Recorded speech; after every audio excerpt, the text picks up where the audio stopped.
Hey guys, do you like playing Fortnite but you're not too good at it because maybe you can't build or whatever? Or maybe PUBG and you're just kind of tired of it?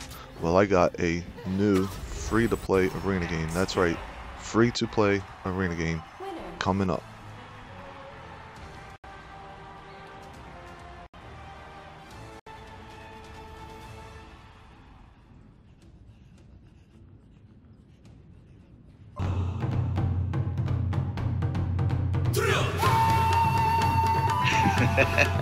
You can run if you want.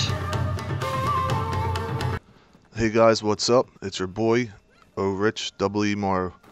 I got a newer game for you, Darwin Project. It's a free-to-play game.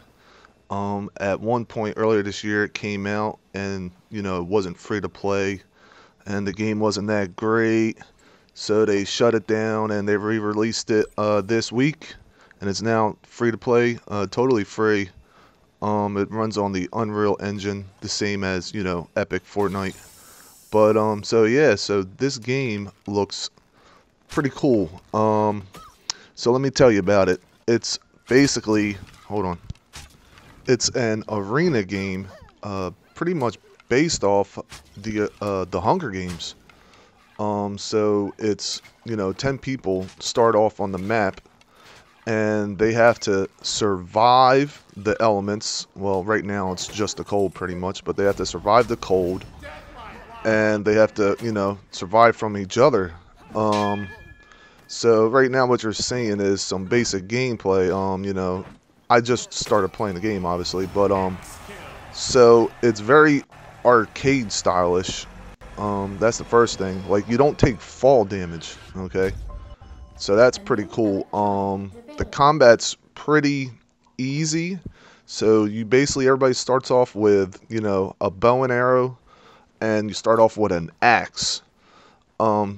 So what you can do in this, like, obviously, a axe versus an axe will, it will just nullify the effect.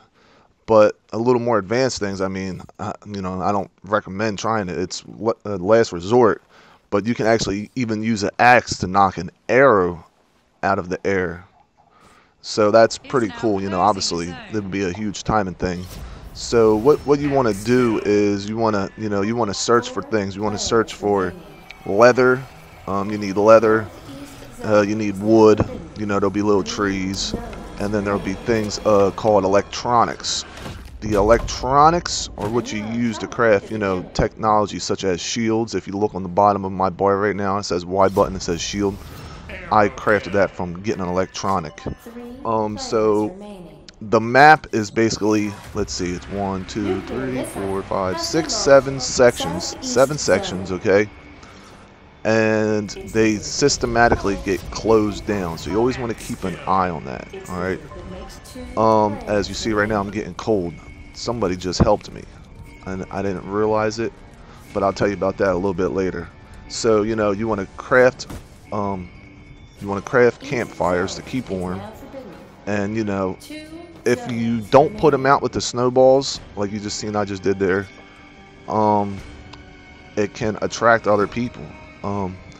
In this game, sometimes you think you're actually hunting somebody, and you are actually, in fact, the hunted. Okay, so I mean, me personally, I put the campfires out, as soon as I can with the snowball. Some people don't even have the snowball equipped because your equipment, for the most part, is you can customize what you bring into battle. All right, like, you don't have to have a snowball and the tripwire and all that stuff. You can customize it. So fool around with that. The one thing I did find out is I believe right now, if you customize your character more for speed and stamina, it will help you pretty much all around. Number one, you're faster than everybody, and number two, then if somebody, if the areas start closing, or if a nuke gets dropped, you got enough stamina and enough speed to get out of there as fast as possible. So what I want to tell you, this is like the crafting menu, right?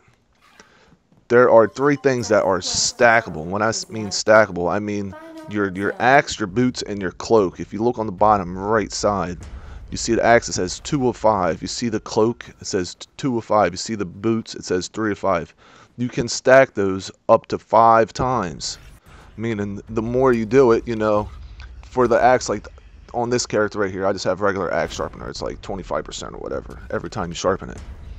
You do that 5 times, that's, 200, over 200%, 225% or whatever, you'll be dealing damage. So, you want to keep those things in mind. Another thing, anytime you craft anything, it leaves like a little pile of junk on the ground, okay? That little pile of junk is searchable by other characters. What happens when they search it, they can see pretty much where you are, okay? And the other thing, when you craft electronics, like you see my shield, right? Once you do it once, you have it for the rest of the match. Like, you don't have to keep recrafting it. But once you use it, it has a 60-second cooldown. As you see on the bottom, it's actually cooling down right now. When it comes to healing, there's pretty much 3 or 4 ways to heal. You kill a person, you heal, as you're going to see. You kill you get a pretty decent amount of healing from that. Maybe 300 points or something like that. If you kill a deer, it's 50 points. You can even use a first aid kit, or you can get healed by the director. And that's what we're about to get into here. Earlier I said this game is like the Hunger Games. So yeah, so you can even be a contestant, or you can be this.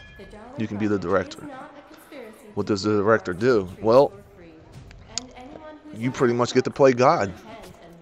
Which, to me, this is the most fascinating thing about this game. You can help them, hinder them, or choose to do nothing. It's up to you, however you want to play. So, so you can even help them, or you can pretty much, be a pest to them.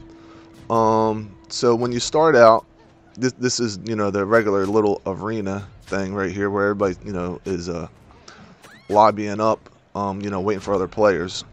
You get a deck. This is called the director's deck. Now, this right now, this is my first time being a director on this particular clip. You get to pick and choose what you want. As you level up as a director, you get more things, unlocked, just like your characters. The one in particular is pretty cool. It's called the Blood Moon. But, you get your deck, your power deck, and you get things called action points down at the bottom. So every minute, an action point builds up, and you get up to 10 action points per match. You can never have more than 10, but they constantly fill. They constantly fill. As you see right now, it's constantly filling. So every minute you get an action point for the duration of the match. All right. So, and you can use those points, to your liking. You can give people wood. You can heal people in particular, a certain person in particular. You can close down sections. You can drop electronics. Again, you can use the Blood Moon. You can use the nuke. It's really cool. As you get better as a director and as you unlock more things, you can really, it becomes almost like a chess match. Like, you can really screw people really bad. It's like really fun.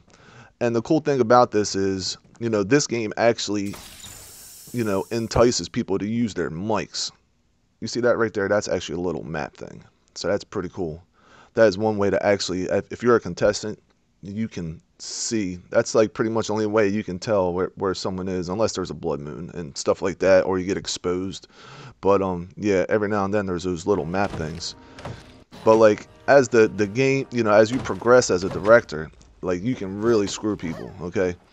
But so again, about the mic, they want you to use a mic in this game, because as a director, you have a thing called a megaphone. Number one, as you see on the top right of the screen, it says hit the Y button.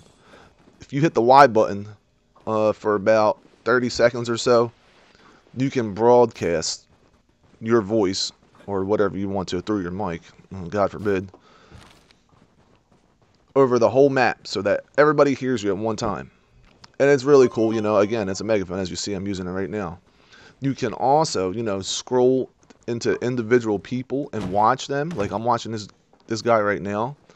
Like if I wasn't using a megaphone, I could still talk to him in particular. It's really cool because even if people don't have mics, they still hear you. And so like I would do things like, "Hey, can you hear me?" And then you would see they would stop like, "Oh, what's going on? Someone behind me." Like they can't see you unless you want them to. So let's just take some notes of this clip right here that's about to happen. These two guys are on a team and they're playing around and they collide axes with each other. The one dude falls in the lava and dies, and I guess they were buddies. So the other guy is like, "Oh, I killed him by accident." So he just committed suicide too. So that was pretty cool. I just want to add a little more clarity about what I was talking about a little bit ago about the action points. There is a 10-point maximum at any time, but it can build up to 10 points. You can use all 10, and if there's still time in the match, again, the action points will keep acquiring, but you can only use a maximum of 10 at one particular time. But the points will keep acquiring during the whole match. Alright, so I just wanted to get that out the way because I already know that, like, the way I said it, whatever. So, yeah, so, like, again, it's a chess match as being a director, man, and it's really fun. And, you have to be level 5 as a contestant first until you unlock it. But that's not too hard to do. It should only take you maybe an hour to reach level 5, even if you're not, getting first places and stuff. I put this clip up because this is the turret. Now I noticed to some people it is really threatening right away. And they're like, how the hell you get a turret? Well, anybody can get the turrets. Again, they're customizable. They shoot really slow, but they do have a good range, and they do a decent amount of damage. They hit you 3 times in a row. I think it's like 150 hit points, for those 3 shots. But you can knock them out with one shot, whether it's an arrow or an axe. It doesn't matter. One shot, that thing's gone, and boom, that's the end of your worries right there. This guy's getting a lot of kills because they don't know that they can do that. That's why he's getting all these points and getting all these, hit markers, because they don't realize that they could just shoot that thing one time. And speaking of shooting, you can switch out to a flame arrow. But if you do use flame arrows, just so you know, you do not start out with any in your quiver like with regular arrows where you start out with 5 or 6 of them. With flame arrows, you have to craft every single one unless you pick up an arrow on the ground from somebody else or from yourself. Even if it's a regular arrow, when you pick it up, it will turn into a flame arrow in your inventory, so keep that in mind. Okay guys, that's all I have for today. Until next time, keep gaming.